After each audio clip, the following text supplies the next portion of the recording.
Okay, welcome to my channel. Okay, so we are back again, and today we're gonna talk about the Singapore property market. Okay, I know this is your favorite topic, right? Talking about the Singapore property market. However, this time round, I think it's a little bit special. Instead of just going very direct, right? I separate into 4 different topics that I'm going to talk about. Okay, so first of all, I'm going to attend to interest rate. Okay, talking about the interest rate. Second, I'm going to so a lot of people have been talking about the interest rate, right? But what is really happening, and what is happening next? Okay, so we're going to cover for at least the rest of 2024. If I have some views about 2025, 2026, of course I will add in lah. But the more accurate one that I feel is what will happen in 2024. So first of all, we talk about interest rate. Then second of all, we talk about the HDB truth, the real truth about HDB market, HDB prices, and what is going to happen. And I think this is going very far because I will also share with you my views on what is the HDB market going to become and where is it heading to. Then the next one, we talk about the new launch market as well as the resale market. Why is it still moving? As well as touch a little bit on rental. So I'm going to separate this into two because in order to facilitate a better video, the first video, which is this video, we will talk about the interest rate as well as the HDB side. Okay. Then the second video is about the new launch private property as well as the resale private property as well as a little bit on the rental side. However, I feel that both videos are interconnected. So if you don't watch the first video, you will not roughly understand the second video because there is some relationship. I mean, after all, the market is one as a whole lah. Okay, at least that's what I feel. Okay, so let's go. Okay, I think for these few times I'm trying to up the standard of the video as well up the level of the video. So you will realize that I keep looking at my phone, I keep holding on to my phone. It's because I have been trying to conceptualize a lot of thoughts. A lot of things has been coming in. It's not that direct. It's very indirect. So what should I say now is that as per what I feel is that the market is very confused. The market is very complicated. It's definitely unlike the last 2 years, 3 years where we know that, oh, it's a bull market, prices is still going up. Why? Because of COVID. What is happening? What is the government pushing out and whatsoever. Now, we are at the waiting stage. We are waiting for things to happen. Some things has happened. Some things not going to happen, but people still think it will happen. Some things already happening, but the newspaper don't tell you because some things are very sensitive. So the first thing in this video, like I said just now, is that we're going to talk about interest rate. I think there's a lot of stories about interest rate that people are throwing in the market. Like for example, if today, because the interest has gone up high, inflation has recovered, the Federal Reserve in USA will actually cut the interest rate. When they cut, the bank interest in Singapore will drop. I tell you across the board, whether you are in the industrial, commercial, or whether you are in the residential, everybody's interest, right, is at all-time high for at least, I think, the 5-6 years ago lah. So some industrial, industrial commercial interest rate is at about 3.9 plus minus. Residential is a little bit lower. Okay, so residential, I have seen customers sign at around 3.2. Some BUC one is even lower. Okay, that is how the market is today. So let's share a little bit from a year ago or 2 years ago to today. Did interest rate actually improve? The answer is yes. Interest rate has improved. The interest rate improved because of the Federal Reserve. The answer is not really. Okay, why not really? Let me roughly explain a little bit. Okay, so let me share a little bit. If you look at the package that's being signed last year, they are all about 3% plus minus. If you reprice floating rate today, you may still be at about 4.5, 4.2, 4.3, depends on which bank you're at.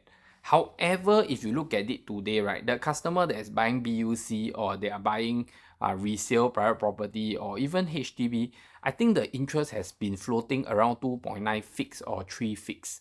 So to be frank, we don't need the Federal Reserve to cut rates to see a lower interest rate in Singapore. In the situation today and the scenario today, the truth is the banks are already offering better interest rates on their side. Means like whether is it a fixed rate, whether is it okay, mostly they are fixed rates that are lower lah, but their fixed are fixed plus variable. Why fixed plus variable is that they always have like 1 year fixed, 2 years fixed, 3 years fixed, then later variable will kick in.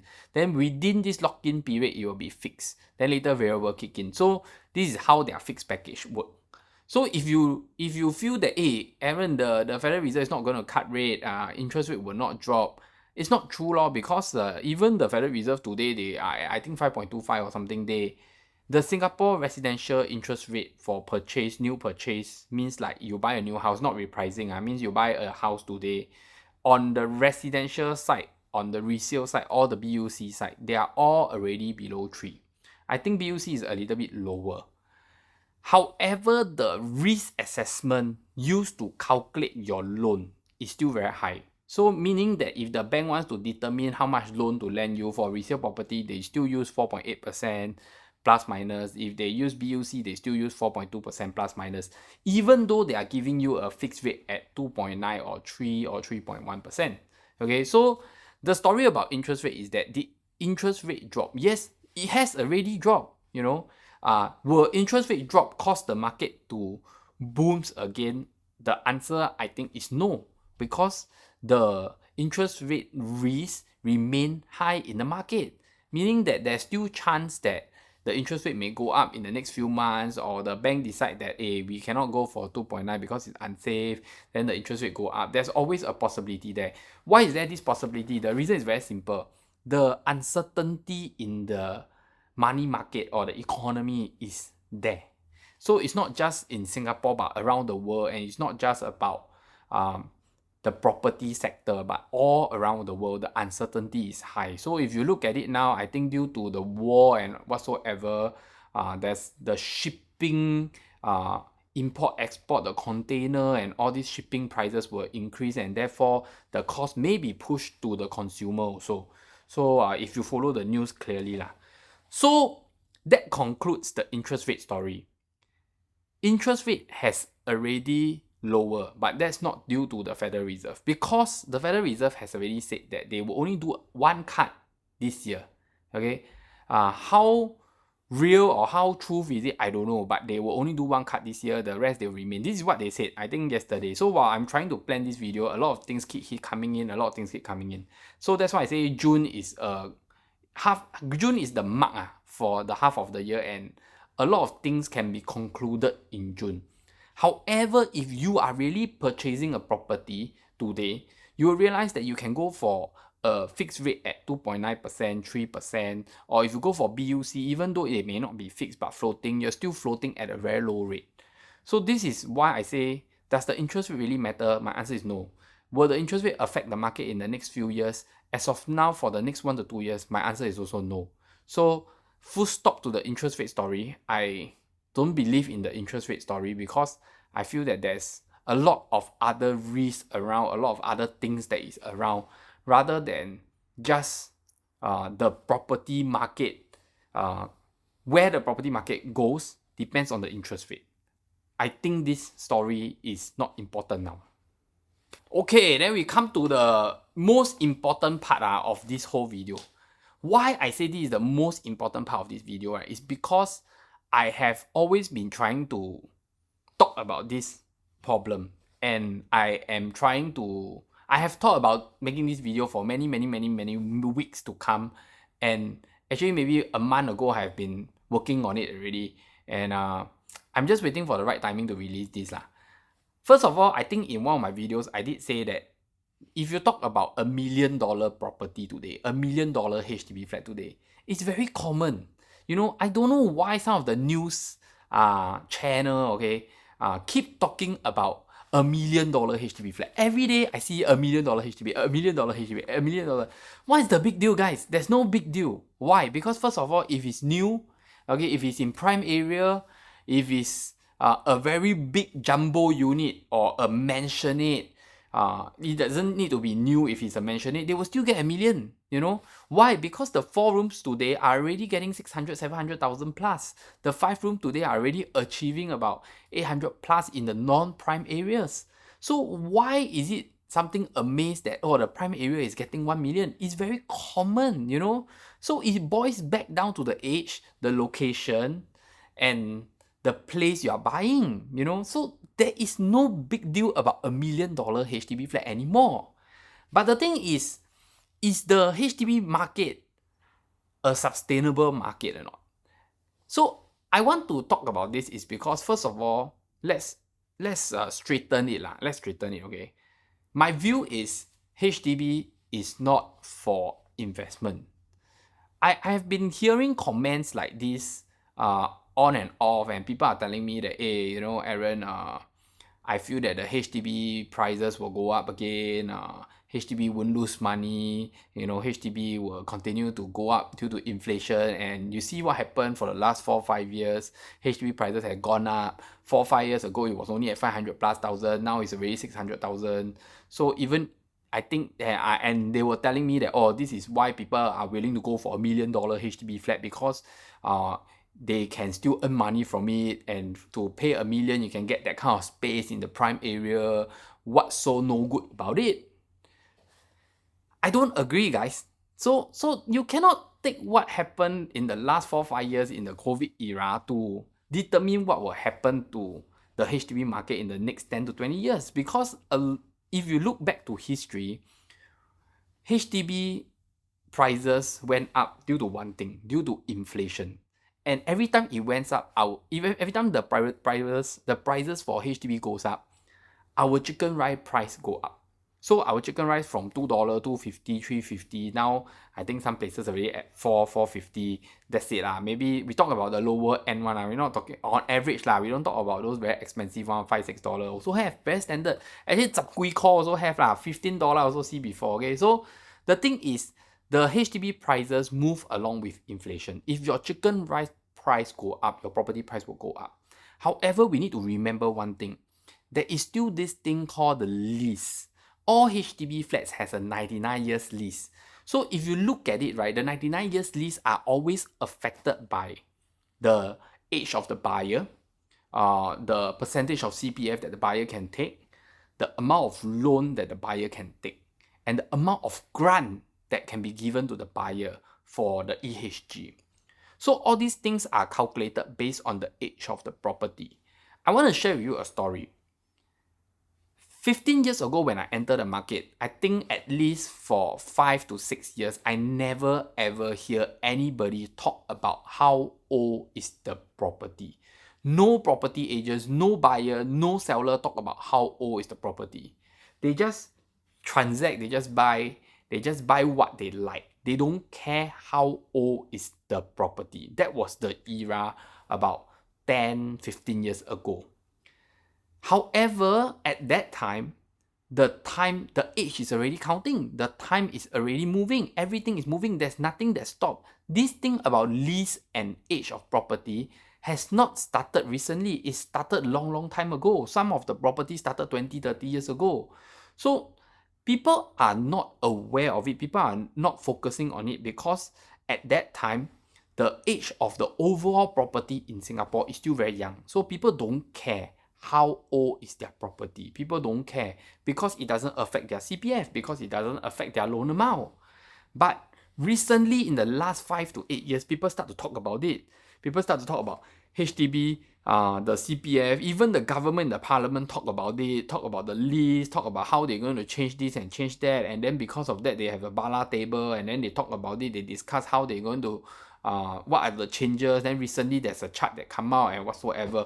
Okay, I tell you, if you are a seller or buyer today and you didn't see this coming to you and you buy an old property and then end up when everybody start to talk about it and then you decide to sell, then that's it. You already got yourself into the problem.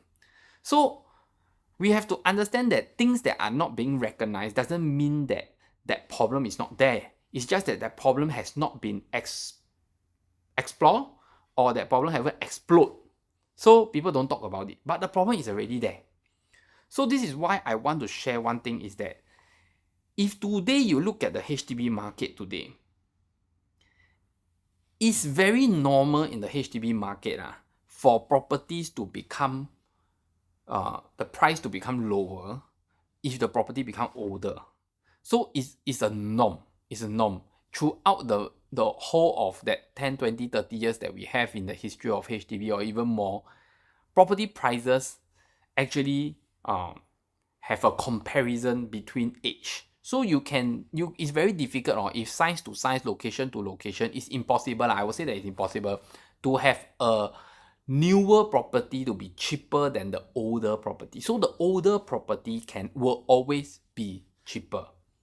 So age is always moving. If today you buy a 5-year property, your MOP is 5 years, then 10 years means you will sell at a 10 years mark. Do you expect that when you sell at the 10 years mark, you will sell higher than the 5 years mark? Go and think about it. If you buy a property today at the 15 years mark, and you sell 10 years later, which is the 25 years mark, do you expect your property price to be higher at the 25 years mark when your property is older? I think this is a very wrong perspective that people are getting. People are thinking that even though their HDB are getting older, the price will not drop. I really don't think so. Okay, so there's a few things that I want to share about is that today we have to recognize one thing is that, first of all, the HDB market is always in a controlled environment. It's always a kind of product that is being controlled by the government to make sure that there's a fair housing price, there's a fair housing policy, and everybody as a Singapore citizen will have a chance to own a flat. So this is the direction of the government. One thing that we may not remember is that the government has already announced the prime, plus, and standard housing. Have they announced the rules to it and the law to it? They have not. Have they dropped hints about it? Yes, they did. They talk about, or maybe the MOP will change to 10 to 15 years. They may restrict, they may add an income ceiling to it. So today you buy resale property, there's no income ceiling. You can be earning 20,000, 25,000, 30,000 household income. You can buy a HDB flat. But next time, if let's say you want to go and buy a plus housing or prime housing, if your income is more than 14,000, you cannot buy a prime housing or you cannot buy a plus housing. I'm not too sure, but the government has dropped hints that says that they will be implementing all these things to the plus housing as well as the prime housing. So things like, I think recently you see there's a lot of BTOs that's launching. Like example, they were talking about this, the old Border 3 Park at Yishun. Then they were talking about Teng Ah Estate. They were talking about some new better ones, like the more prime one, like Bukit Timah Turf Club. So, but Bukit Timah Turf City, all these things, I think they should be under the, at least, not plus, then must be prime already. Then they will still be coming out a few other prime housing, I think in Kallang and whatsoever. However, we have not heard the news about what is the rules for plus and prime yet. So you have to understand this. They will be releasing this in July and they will release the news. So this is why I want to do a reminder on this video is that if you really think that the property price will not get affected, then you're wrong. Number one, the government will insert a lot of new options into the market. And the people that can wait will go and wait. The people that cannot wait or think that they cannot wait will go to the resale market. But the government will do it so well that the people that cannot wait will try to wait because they want to buy the new BTO flat, because they feel that buying the new BTO flat will allow them to earn more money. So all these prime and plus will change the whole environment in the HDB market. Some people will say that, hey Aaron, but my HDB flat is old one. It doesn't apply to my HDB flat. My HDB flat don't have plus or prime. Or my HDB flat is the old HDB flat. So the new ruling don't affect me. Why you talk to me about this? Guys, don't be naive, okay? Because once all these prime and plus come into the market, they will flood the market. When they flood the market, please remember, 8 years down the road, or maybe even 14 years down the road, 15 years down the road, the HDB environment will change because we will have the O, the standard, the plus, and the prime. Everybody will have their rules and their laws that govern them. Today, I give you an example. The prime prices may just float at about 900 over 1,000 because the MOP is 10 years, 15 years or whatsoever. I don't know. And then because the income ceiling is being capped and whatsoever, and a certain amount maybe have to give back to government. We don't know, but there's rules. So the government will use these rules to make sure that the price in this prime living and this plus living will remain controlled. When these prices reflect that it's being controlled, the other houses will have to take benchmark somewhere. So in the whole HDB market, right, prime, plus, standard, and the old HDB flats, they will all be in one whole chunk. They are all under HDB flat. Someone got to benchmark someone. So when all these things are being said, the older houses may have to benchmark with them, because you cannot allow the new houses to benchmark the old houses, because the new houses have a law to it. So the government will set a benchmark here so that everybody will follow the benchmark. This is actually a very clever plan because this allows the HDB market to be well controlled again. I'm not saying that the government is trying to control you and whatsoever. No, this is go back to the main purpose of HDB flat. HDB flat is to make sure that Singapore has a fair housing system and everybody have a chance to own a HDB flat. So by doing this, the whole HDB environment and prices will get benchmarked and will get moderated correctly.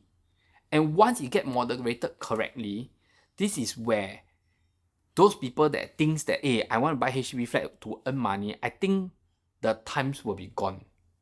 Because I feel that a lot of people do not understand is that actually HDB flat is a big thing in Singapore, because it allows every Singaporean to own their own house. So the government needs this policy is very important because it shows the effort and the amount of things that is being done by the government to do this, because to achieve this is not easy.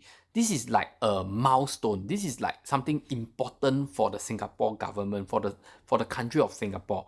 It can never be done wrongly, guys.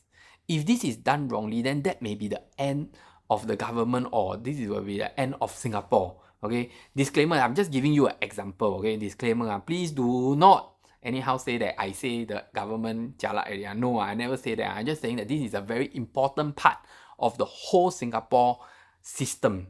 So the government is trying to make sure that this is fair and this is always being moderated, and not just because people try to fry the market people try to push the market, people try to push the prices So this is why last month only last month, I think in May, you see the government coming out asking people to remove their advertisement when they market their property more than 20-30% of market price.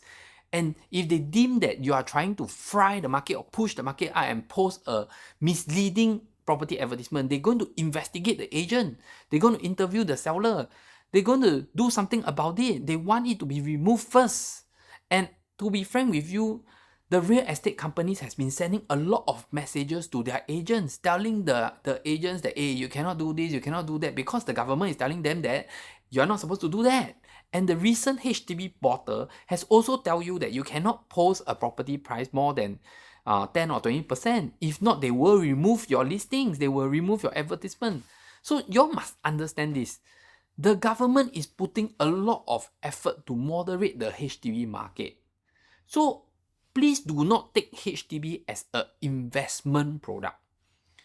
I always tell the customer, you buy HDB because you want space, you don't want to spend too much, you don't want to be thinking about, the property price go up and down later very volatile I don't want to take the risk and you are not thinking about earning money.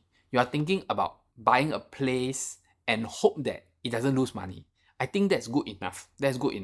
But You cannot buy a place and think that this is like a private property or it's for investment lah, and the price will go up lah. I want to buy here because I think that this price will go up. I think I can earn money from this. I think all these things are wrong.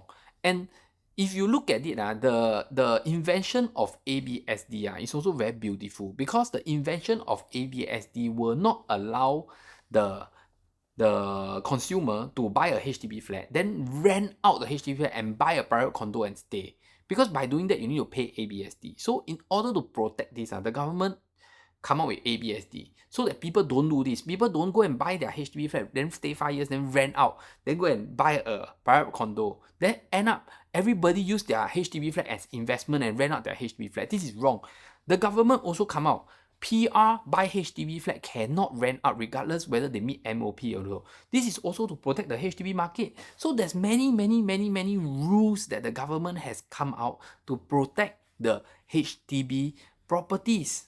So this is something that I think people have to wake up their idea. This is not like you buy HDB flat because you want to earn money. And recently, I think the government also came up with rental vouchers for BTO buyers, but of course you have to meet the criteria. So they are doing all they can to attract people back to the BTO market. They are building as fast as they can. Now they tell people that the waiting time is only like 3 to 4 years. So they are doing everything they can so that people are coming back to the BTO market. When people come back to the BTO market, they will leave the resale market. And when the resale market has less buyers, then the resale market will have less competition. When there's less competition, then hopefully the supply can be more than demand, and that's where prices will get moderated. That's where prices will not keep going up. So this is what the government is trying to do. The first most important way, and this is also being used in the private property market now. Okay, so you want to understand more, you can wait for my next episode where I talk about the private property market. So the number one most important point is that the government are inserting supply.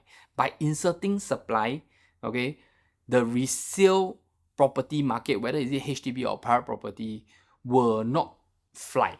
Okay, and you see when the government inserts supply in the private property market, we don't see en bloc going on. So that's it for today's video. I hope I explained this as clearly as I can. So if today you are buying HDB properties, please don't have the wrong thinking. Please do not use your HDB property as an investment tool and think that you will make money. I think we have to really think twice, because there is some buyers. I read some articles and there's some buyers that they don't care whether they are paying more for HDB or not, because they feel that the HDB prices will go up, they will earn money next time. It's okay to pay 50,000 COV, it's okay to pay 100,000, 200,000 COV. I think all this concept and all this mindset is very wrong. Okay, so please understand what is HDB, what is the government doing to moderate HDB market. I think it's not easy, and they're putting a lot of effort to make sure that it's correct. So I think it takes everybody's understanding to know whether you're buying the property and the correct kind of property that you really want. Does it match the objective that you are going towards?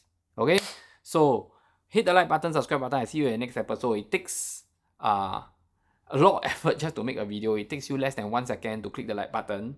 Follow me on my YouTube channel, hit subscribe, then stay tuned for the next episode where we talk about the private property market as well as the rental market and what is going on for the next 6 months. So hopefully by July, August, you will see the government releasing the details for those prime housing and those plus housing, and that will actually conclude a clearer picture for everyone on the future direction of Singapore HDB market. Bye bye.